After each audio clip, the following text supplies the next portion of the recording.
All right, so here is what I have for you as actually I can open my mask now. I'm on campus. So this is not the representative of what there are a lot of changes that I've made. However, I think this should give you a good idea about how it'll go, at least in terms of chronology. Like first is the opening argument, and then you have a counter argument, and then there's a refutation and summarizing.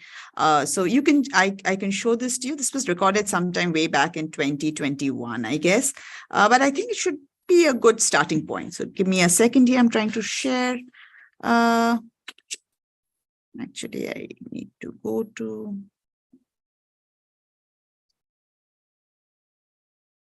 Yeah.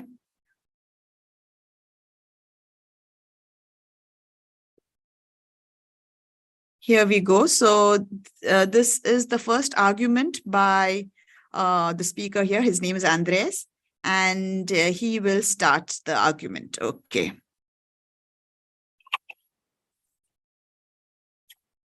Marriage and religion. That's my topic. I believe the institution of marriage, as it relates to religion, has a direct correlation to the longevity of a person's life. Hi, Andre. Thank you for your speech. Sorry. In our present culture, if you look around, you see the auto insurances, you see the liability insurance, you even see life insurance. They have research that shows that an unmarried individual is at much greater risk for an accident, claim, or even death, hence charging them higher premiums due to this fact. There is a research company by the name of Pew Research Center, and they note that the top three religions as it relates to marriage are 66% Mormon, 66% of Mormon, 60% of Hindu, and 56% Jewish. And although there is not really a direct correlation that I found as it relates to the longevity of life and the cultures that I named, I do believe that the lifespan that they have is a direct correlation to my claim. Also on the research from Pew, they also showed that the strongest predictor of premature mortality comes from people who were never married. Now, there's a Hi, so I thought you did a really good job on your speech. No, it really hasn't changed and developed to where people are able to willingly So I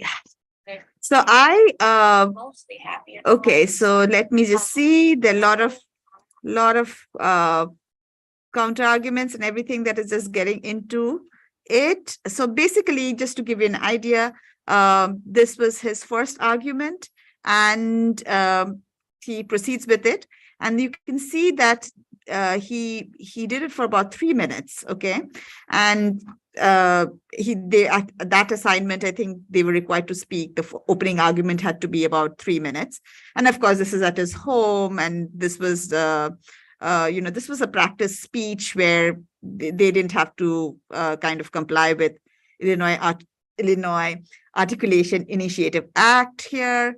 So this was done not in real lifetime, but he recorded this, and before the deadline he submitted it, and then the classmates actually looked at his recording, exactly how you will be doing the round 2 and round 3 speeches. The classmates looked at the recording, and in a week they responded back to his opening argument. And I think I may have chosen, or maybe they volunteered to provide a counter argument for him. So let me do all comments, and all comments will come up, and let's go with the first comment here. Let me see. So we do have a comment from one of the classmates here. She hears his first argument and comes back with a refutation. Comes back with a counter argumentation.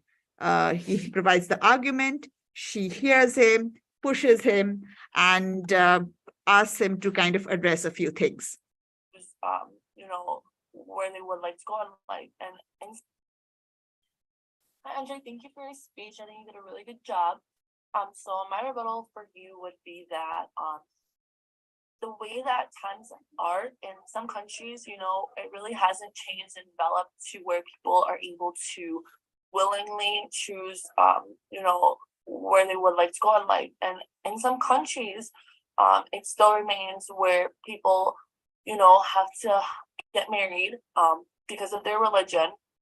And it's not at all on their behalf, their family chooses for them or their spouse. And it really is unfair, but some people do, that's their own choice to practice that religion. And that is how, that's how they have chosen to live their life. But I do agree that, people should be really willing to decide if they want to get married or not. And of course, that religion is a huge part of that. But at the end of the day, whether you choose or not to be a part of your religion is your own choice, and other people should respect that as well. And I think that a lot of people have a hard time understanding why, in some countries there are cases where 13, 14-year-olds are having to get married to older men. And of course, me personally, that's something that I don't understand, just because that is not part of my belief or my religion. And maybe, a lot of people who live in America would not be able to understand that. But of course, we are not from that country and we don't practice those beliefs. So for us, it would not make any sense. But those people that have been practicing those beliefs for hundreds of years, they know why they do it, and they do it for, a certain reasons to please like their God or what they believe in. And we have to appreciate that that's their choice, and we really can't do anything about it. Obviously, we don't have any power to tell them what to do and what not to do. Thank you. All right. So, okay, there you go. So you did hear that Andres opened with an argument, and Eva chose to counter argue with him.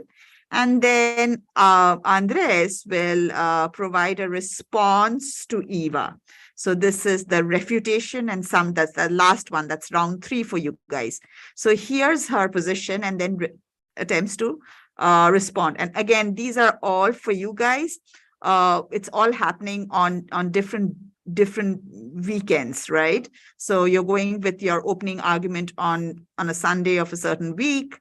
And then the next week you hear all the speeches and everything, and the next week you come back with your counter argument for the opening argument, and then the following week you come back with all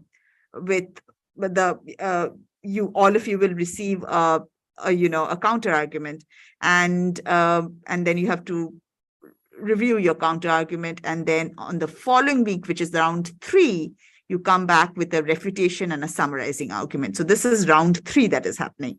All right. So here in round 3, this is how Andres is responding back to Eva. Hello, Eva. Thank you for counter argument.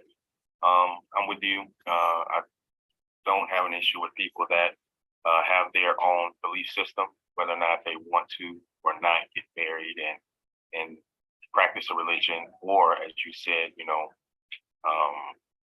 marry at a certain age or not in certain countries. I know those are beliefs that each individual culture, family has to make, and I don't have an issue with that. I think my whole argument is the fact that people that do choose marriage and have similar religion have a very good chance of longevity of life and living much more happier. And whether you choose to marry at 18 or 21 or 30, I think that life is a little bit better for you as it relates to longevity.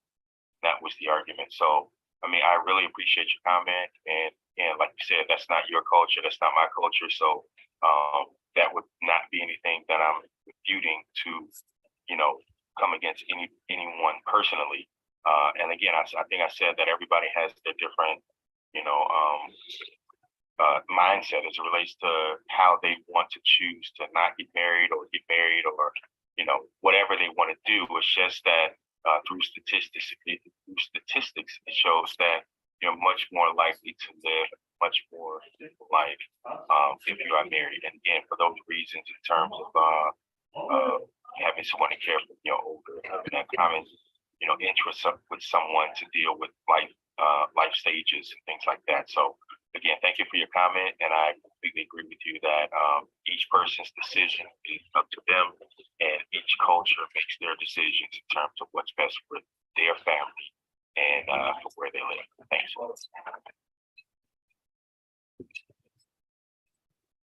Okay, so you saw how this was done. So Andres, again, as I repeat, he begins his argument, and then just like you will be doing in round one, you will begin with your argument, your opening argument. Everybody will get a chance to present an opening argument.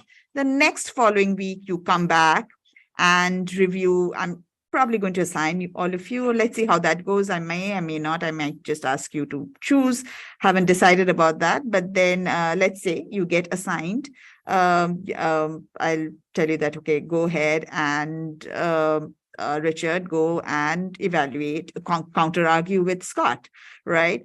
And then you go ahead and you've already watched all the, you yourself as you have presented a counter, an opening argument. And then the following week, you specifically go and hear Scott's argument and then come back to get back with a counter argument, just like Eva did. Okay, so Eva also presented an opening argument, if you just to understand that, but then she chose to counter argue the following week with Andre's opening argument, and she presented a counter argument.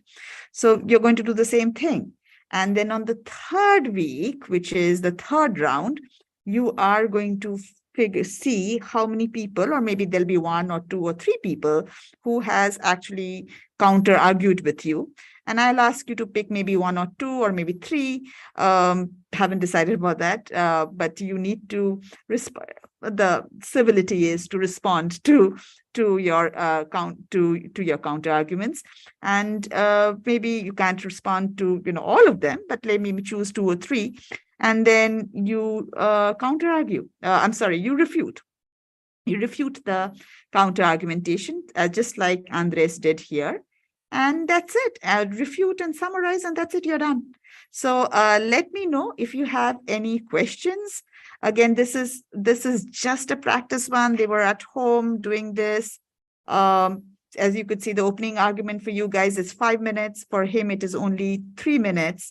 And then counter arguments for all of you is perhaps about 3 minutes, and for them it was 2 minutes, and for you refutation and summarizing is 3 minutes. For them it was 2 minutes. This was a practice one that happened, and of course did not follow the IAI regulations because this was a practice debate, but according to the regulations, you guys have to do it live on Zoom, and the deadline is I've already mentioned to you what the deadline is. The specific date and deadline have been announced, and you already know that. So by that time, you just need to post it. But whenever you decide to record it, it has to be recorded live, with a live audience whose camera has to be open, and so that they're able to see you. And you need to have about 6 members of the audience, 16 years or above in age. Okay, and once it's done, whatever medium you want to use, Zoom to record it, or you want to use, I think Zoom is the best way to record it. Record it. You can either use Zoom. They'll give you can record it on Zoom on the cloud, and it gives me a link and a password. I use that. Or you could also kind of I don't think you can do it on YouTube. The settings in Benedictine is a little different, so just record it on Zoom and send me the link and the password, and that's it. Okay, so if you have any questions, please let me know. Thank you.